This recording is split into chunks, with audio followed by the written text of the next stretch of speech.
Travis Kelce potentially giving us a hint about coming back one more year, which would align similarly to, because he's 35 right now. He plays this year. He'll be 36 by the time this year's over. And he plays next year. That's 37 years old. And I was trying to think, how old was Tony when Tony hung it up? Tony was 37 when he hung it up. So I could see that. I mean, Tony is still similar to Kelce. He wasn't performing at his Tony Gonzalez that we know level, but he was still performing at top 5 tight end level. But when he hung it up, so it's like, he can still, he can still do that.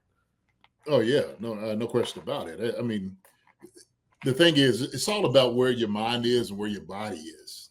Those are determining factors. And so, if you don't have the passion anymore, the passion is gone. The bread doesn't taste as crisp or as right out the oven as it used to, right? Yeah. It's a little stale taste. That's part of the problem. And of course, when you're waking up every single morning, you wonder, why am I still doing this thing, right?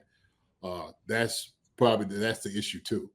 And so, man, if you got bumps and bruises and you're still trying to motivate yourself to come back out, that is really kind of that's the question you got to ask yourself every single day. Why am I doing this? Is it worth it? What am I going to miss when I get out of here? Am I going to miss it when I get out of here? Am I going to have that remorse because I decided to step away from the game? And so, him being, 37-ish and whatnot, Tony played for 17 years, man. He came in as his junior year. And that's the reason Tony was able to get as many years as he did and still play at a high level.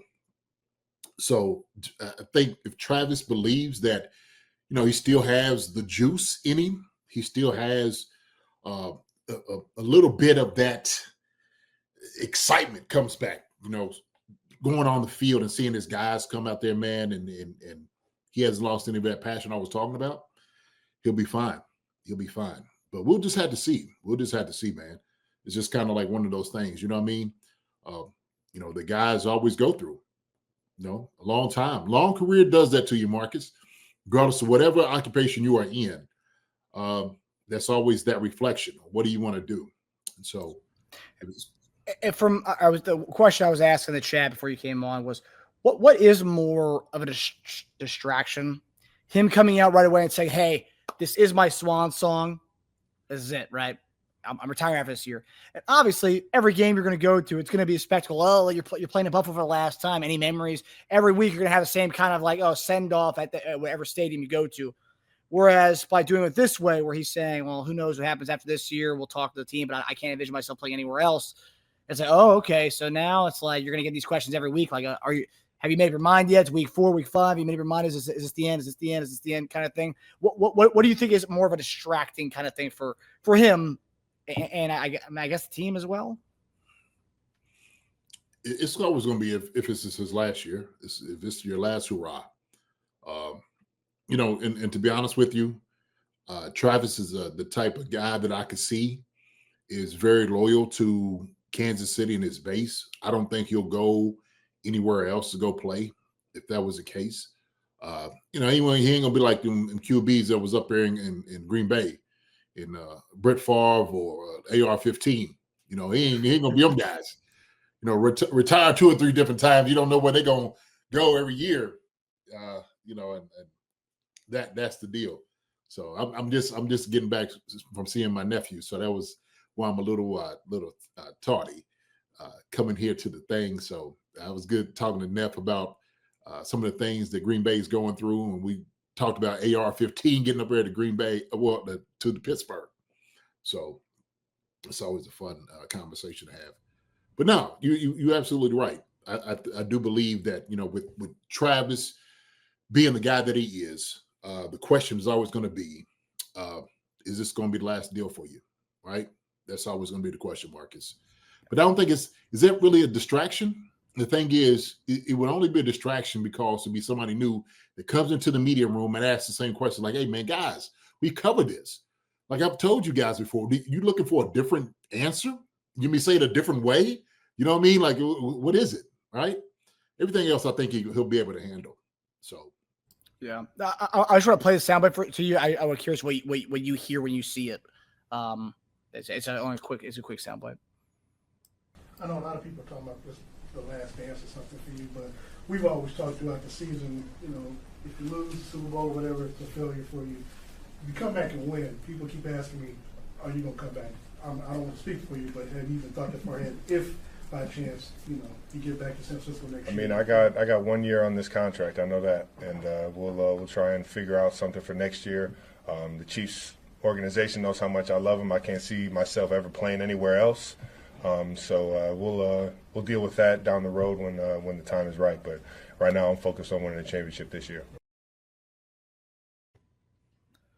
Yeah, that's legitimately he's saying we'll figure out more after this contract is up, but I'm focused on this year.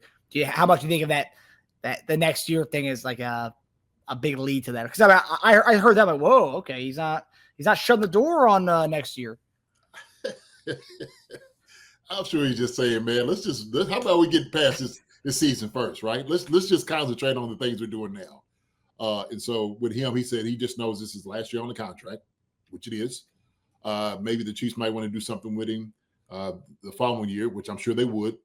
But like I said before, all the things I said before all apply, right? And it's all about how he feels, the passion of where he's at with everything. If they do win the Super Bowl or not is maybe a question that comes into it. But, you know, what else is he supposed to say, man? You know, and he'll get to a point when he's ready to say what he's ready to say. He'll say it. So that's kind of where he is. And so I'm going to take it at face value, man, what the brother said. You know, so Trav says that, so be it. So be it, right? Well, we need to keep poking the pride and see where, you going to have something else this week? How you feel?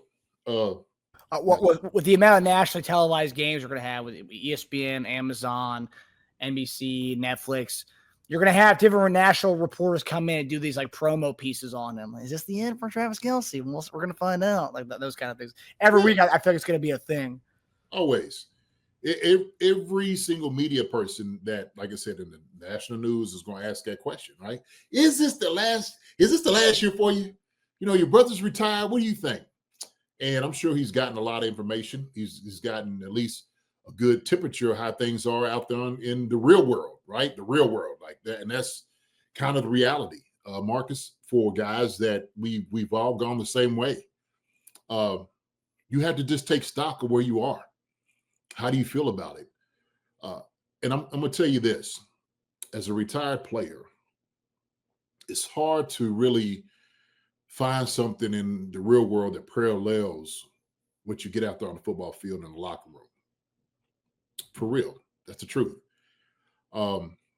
Some guys handle it really well, and some guys not as much, right? It's the reality of it. And so Travis has to be at a great place with himself that he feels okay with whatever decision that he's going to make. And so that will be between him, obviously his family, and then he'll let everybody just kind of know from here. But what I'm excited to see is his year here in Kansas City, him invigorated. I want him coming back out here and hitting everybody over the head for the things he's been doing over the past few years. So all I'm looking for him to do, man, is just, you know, go out there and ball out. That's it. That's all. And just take everybody to task that was doubting him, right? So we'll see. Yeah. No, he's one of the ones. I mean, obviously they talked about our O-line, the Chiefs are done. He's been the one for 2 years been saying he's cooked. So if anyone's got a chip on their shoulder, it's definitely him, I would say, among everybody. If I had to rank guys who have the biggest chip on their shoulder going into the season, I feel like he does, just because he's been obviously politically he's been dragged through the mud, and then on top of that, you have people saying he's cooked, and he's washed, and you know all the stuff they've said about his his personal life too. So I feel like he's got so much to prove this year. So I'm really rooting for him. Well, how do you feel when people start doubting you, right? He's a shell of his former self, or he don't have it anymore, and all these different things, and that's always a conversation that people have when guys in the sports profession gets older, and so guys want to destroy that, that negative kind of connotation to things when you get older, right? Hey, listen, it's not saying that he's going to catch 100-some balls. He may just do that. He may push to do that. He may push to get 90 and 1,000 yards. Absolutely. I guarantee you when he's sitting over here, he's looking at himself in the mirror, that's what he has to contend with, is that guy. Nobody else out here, he's got to contend with that guy every single day. And so he gets up and he gets in the mirror and say, man, I'm going to cook him again today. I'm going to cook him again this week. That's just motivation itself. That is just motivation, man. Like G Pick said, prove they act wrong.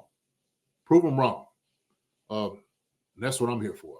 Hi, everybody. Thanks for watching. Subscribe here to get the latest from the show. Also, be sure to check out the best clips from Chief Concerns.